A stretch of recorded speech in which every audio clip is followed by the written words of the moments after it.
What's going on, y'all? That boy Gam back in the building, tapping in with y'all one more time. Today I just wanted to make a video addressing another detail about working with Turo and what you're gonna go through and some of the things that you might see just from my perspective, just so you know these things won't catch you by surprise if you wanna get started or you're thinking about doing it. These are just some things that you have to take into consideration, right?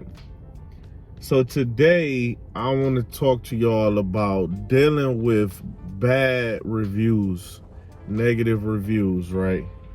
Because that is a part of doing Turo, is that no matter how good you are, no matter how good you are to the customers and how much good service you think you provide, it's always going to be some people who will give you a bad review, you know?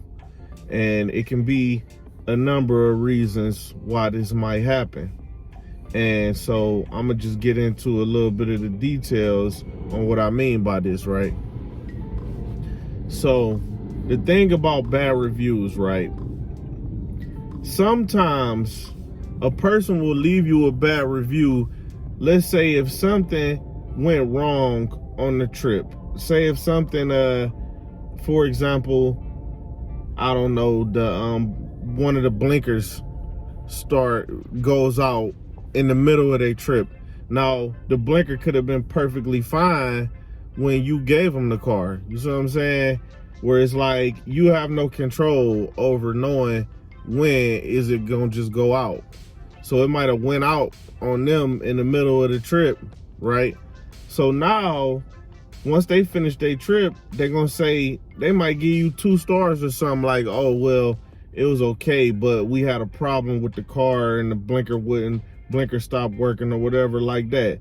So it's like you can't really blame the customer for complaining about that, but at the same time, you really had no control over something like that might just happen. You know what I'm saying? Or I've had, I've had a situation with a girl who the tire blew out while she was driving it. To me, it looked like she probably hit a pothole or something, right? But first thing she does, she goes to Turo and she leaves a bad review, complaining like, oh, the car was this and this happened and all of this. The car was brand new car, you know what I'm saying? And because she had a blowout on the tire, which I don't know how she was driving, she left the car a mess.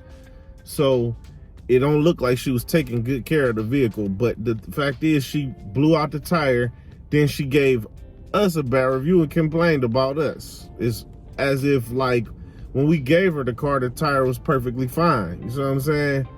Now, one thing, now with that being said, I'll tell you also the process of how it happens and what can be done sometimes.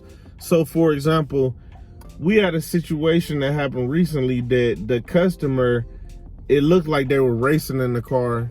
They blew out the motor. So I'm saying, looked like they blew the motor out on the car, right?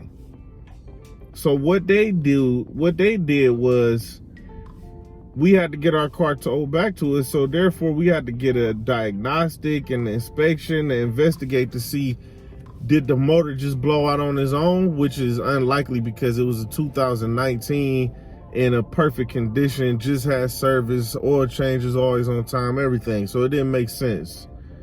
So, but the customer immediately went to Turo and said, oh, this was a horrible experience, I'll never rent with them again, and this and that. I'm driving the car and the car died on me and I was on the side of the road and it was a horrible, I could have got hurt on the side of the road, playing the victim card, right? Saying all this stuff, gave us a horrible review. Now, the thing about that is this, right? We have an open claim on this situation. We have an open claim to figure out whether they destroyed the car or the car was just messed up. Come to find out, they destroyed the car, right? and we have a proof because Turo sent out the people to investigate and everything, right?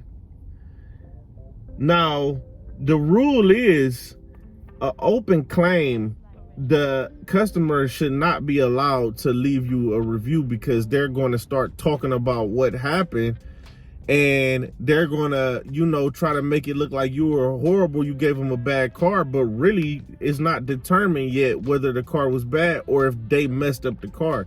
So for them to give us a bad review at that point is not justified. So we had to call Turo and tell Turo, look, this customer gave us a bad review and we don't think it's justified because it's an open claim and they're claiming that we gave them a bad vehicle, but it hasn't been determined whether the vehicle was bad or if they destroyed the vehicle. So what happens usually is Turo will say, yes, that is correct. We will remove that bad review, right? We'll remove it. Because typically what happens is, for example, if you cancel, right? If you cancel a trip, if you get a trip that comes in for whatever reason and you feel like, oh man, this really not gonna work for me, I really don't want this trip at this time or whatever, things happen. If you cancel that trip, two things are gonna happen. You're gonna get penalized $50 penalty, right? And Turo leaves a automatic message on your review area from Turo that says Turo host canceled on the guest within this much time. They'll tell you the time of how much time it was that you canceled on the guest, like before their booking was supposed to start. They usually give you this automatic review saying that you canceled on the guest, and they charge you $50. Now, for example, that can also be removed sometimes. For example, I had a customer book a car and then send me a message right after saying, oh, I booked the car like I was gonna pick it up, but instead, can you deliver it to me? Now, mind you, when they book the car without delivery, that means they're not getting charged a delivery fee. So for them to ask me, can I deliver the car now, they're trying to get me to deliver the car for free. Because if you wanted the car delivered, you would have had to book it as a delivery. You see what I'm saying? And they would have charged you the fee for it. But people trying to get around that. So I told them, no, actually, I can't do that. You didn't book it that way, so I can't do that. So now they're like, oh, well, this, and that. So I'm like, okay, well, look, if this not going to work, I'm going to just have to cancel the trip. So I canceled the trip. Now they're telling me, oh, well, you got this automatic message on your review saying you canceled the trip. So I had to call Turo and tell Turo, look, I canceled the trip because the customer was asking for something that they didn't book. They didn't book it that way. So Turo again said, you know what? We can see that you're right. We're looking at the messages. We're going to remove that. We're going to remove that automatic review, and we're not going to charge you $50. So it's always things that can be done as far as the reviews and getting the bad reviews removed. Not all of them can be removed, but a lot of them can if you have a good reasoning or for whatever reason why you're doing it. Now, another thing I want to mention is sometimes, for example, I've had customers who bring the car back late, or they will ask, can they pick up the car early? And I tell them no. Oh no, I can't do it for this whatever reason, this or that. Or, you know, they bring the car back with low gas, or they scratch the car or something. And when I charge them for the low gas, or I charge them for the scratch or something like that, they give me a bad review because they still allowed to review you at that moment.